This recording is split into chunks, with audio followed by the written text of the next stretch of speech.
tous, bienvenue dans Lyon Week-end, samedi 9 juillet. Je suis très heureuse de vous retrouver pour votre rendez-vous de l'info. Voici les titres de votre journal.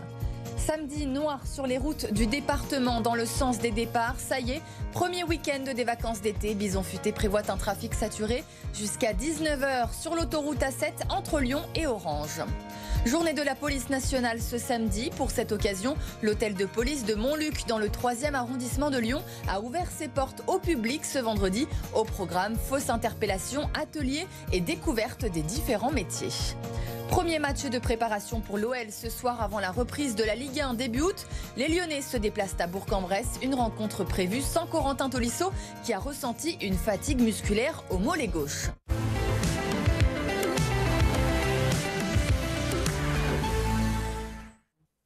Soyez prudents si vous prenez la route ce samedi pour ce premier week-end des vacances d'été. Journée classée noire dans le Rhône, dans le sens des départs par Bison Futé.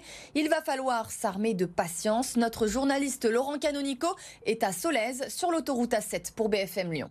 Je me trouve sur l'aire de Solèze au sud de Lyon où les automobilistes sont en train de faire le plein, en train de se restaurer. Ils prennent un petit déjeuner, ils se reposent, ils se dégourdissent les jambes également. Alors il y a pas mal de plaques d'immatriculation du nord de la France, de la région parisienne, de l'Est, mais aussi des étrangers, des Belges, des Allemands, des Néerlandais. Alors à l'heure où je vous parle, le trafic est encore fluide sur la 7, mais Bison Futé voit noir dans le sens des départs, dans le sens nord-sud, sur l'ensemble de la grande région Auvergne-Rhône-Alpes. C'est orange dans le sens des retours avec un trafic saturé entre 10h et 19h entre Lyon et Orange. Les premiers vacanciers, ces premiers juilletistes qui se rendent sur leur lieu de villégiature vont donc faire preuve de patience et surtout de prudence pour arriver à bon port.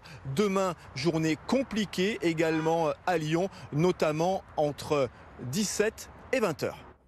La porte des Alpes, zone grise de la métropole, va être réaménagée dans les prochaines années. Objectif, transformer cette zone commerciale stratégique en porte des Alpes décarbonée, accueillante et durable pour les riverains. Une concertation va être lancée avec les habitants pendant un an. Écoutez Béatrice Vessilé, vice-présidente de la métropole chargée de l'urbanisme et du cadre de vie. D'ici un an, nous mettrons en discussion les orientations ou différents scénarios d'aménagement avec d'autres acteurs, avec les habitants. Nous allons travailler pendant un an avec les acteurs économiques, puisque vous avez compris, il y a une forte dominante économique dans ce territoire qu'il faut faire muter. Et puis ensuite, tout ça se traduira dans notre projet de schéma de cohérence territoriale, qui est la vision à 20 ans. Cela se traduira sans doute par des décisions en matière de transport en commun avec le Citral. Et puis sans doute sur d'autres sujets sur lesquels nous aurons l'occasion de revenir. 250 bacheliers avec la mention très bien reçue au rectorat de l'Académie de Lyon ce vendredi. Toutes filières confondues, ce n'est pas une nouveauté, mais cette promotion est particulière en raison de l'épidémie de Covid-19 et des multiples confinements. Une raison de plus pour fêter dignement leur réussite. Écoutez l'un d'entre eux, interrogé par Laurent Canonico. J'ai été 3e accès-site en mathématiques et mention en physique-chimie. Et donc c'est très satisfaisant et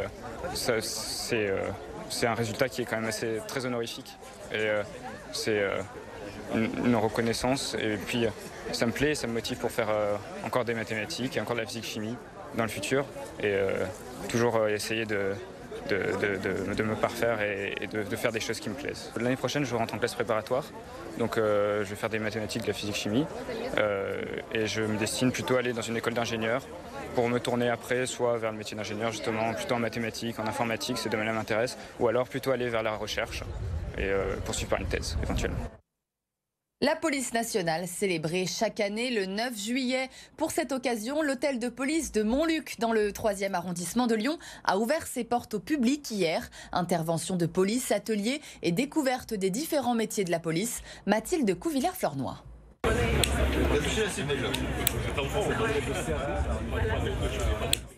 Il rêve de devenir policier. Amaury, 11 ans, s'exerce au tir avec un professionnel. Il est ravi par cette expérience. J'ai tiré au pistolet, pas un vrai pistolet, mais c'est sur une cible, enfin pas une cible, c'est un pistolet avec des lasers, pas un vrai pistolet, mais c'est trop cool.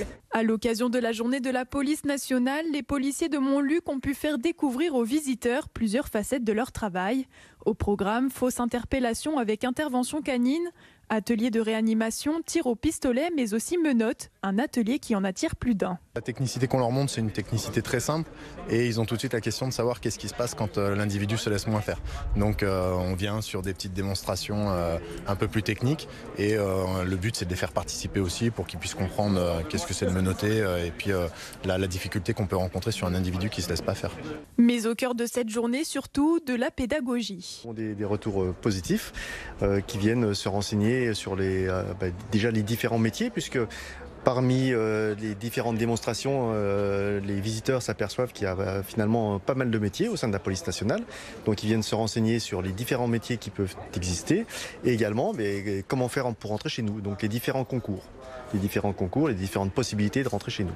Donc on leur explique qu'il y a, on recrute sans condition de diplôme à Bac+5. Le but de cette journée, tisser des liens avec la population et pourquoi pas susciter des vocations. Le recrutement des gardiens de la paix reste ouvert jusqu'au 22 juillet. Les Allemands de Rammstein ont enflammé le Groupama Stadium ce vendredi soir pour le coup d'envoi de leurs 2 concerts lyonnais. Plus de 50 000 spectateurs venus voir les 6 musiciens, effets spéciaux, lance-flammes et murs d'enceinte. Un vrai show unique qui a attiré un public bien plus large que les amateurs de métal. Le 2e concert est prévu ce soir à partir de 19h30 au Groupama Stadium. Et pour la 2e soirée consécutive, les transports en commun lyonnais mettent en place un dispositif spécial pour se rendre au stade. À partir de 17h, des navettes tramway et bus seront prévues au départ de la Pardieu, Vaux-en-Velin, Eurexpo et Mézieux-les-Panettes. Les fans de métal devront acheter un ticket spécial à 5 € l'aller-retour pour emprunter ces navettes. Jour J pour l'Olympique lyonnais, premier match de préparation ce soir avant la reprise de la Ligue 1 début août. Les joueurs de Peter Bosz affrontent Bourg-Péronat, Antoine Sabardin avec Édouard Jay. Jeudi, l'OL a retrouvé son public pour un entraînement. Ce soir, place au match. Alors oui, ce n'est que le début de la préparation estivale. Un premier galop d'essai contre un club partenaire, Bourg-Péronat. Mais pour Peter Bosz, il est déjà important. 2 choses. Peut-être 3. Le premier, la condition. Il faut monter la condition. Donc ça, c'est une chose. Pour ça, j'ai dit déjà avant, tout le monde va jouer 45 minutes. La deuxième chose, la manière de jouer. Le plus vite possible, il faut s'adapter à en détail, manière différente que l'année passée, parce qu'on a des joueurs différents. Donc ça, c'est la deuxième et peut-être la troisième. Il ne faut pas être blessé. En tout, Lyon va disputer cette rencontre en juillet pour arriver fin prêt le 5 août contre Ajaccio. Avec son recrutement intelligent et ambitieux, l'OL le sait, cette saison, le faux pas est interdit. C'est clair, on était très déçus avec les résultats de la saison dernière. Donc on a commencé avec, comme je dis, avec les espoirs, mais aussi avec beaucoup de confiance pour cette saison. Et ce n'est pas seulement chez moi comme entraîneur ou chez les joueurs, mais je pense et j'espère aussi chez les supporters. Pour le premier rendez-vous ce soir, il ne manquera à l'appel qu'un joueur, Corentin Tolisso. L'international français a en effet ressenti une fatigue musculaire au mollet gauche. Il suit donc un protocole de préparation aménagé, selon un communiqué du club. C'est l'un des combats les plus importants de sa carrière. Le boxeur villeurbanais Michel Soro fera face à l'Ouzbek Madrimov ce soir à Londres. Demi-finale de championnat du monde dans sa catégorie, Antoine Sabardin.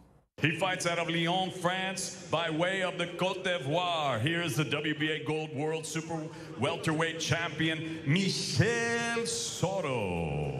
Ce combat, voilà 8 mois qu'il l'attend. En décembre dernier, Michel Soro est défait. Problème. En face, l'Ouzbek Madrimov est coupable de coups portés après le gong. La Fédération internationale impose donc un nouveau combat entre les deux hommes. Ce soir à Londres, le Villeurbanais ne veut clairement pas laisser passer sa chance. Si le combat ne serait pas arrêté, j'aurais pu continuer. J'ai pas mis un genou par terre, j'étais pas tombé, j'étais lucide. Je suis très content qu'on puisse remettre les pendules à zéro. Et je me suis entraîné très dur pour ce combat-là, moi et mon équipe. Voilà, maintenant je suis prêt à prendre cette victoire-là ce samedi. À 34 ans, Michel Soro le sait, il est plus près de la fin de sa carrière que du début.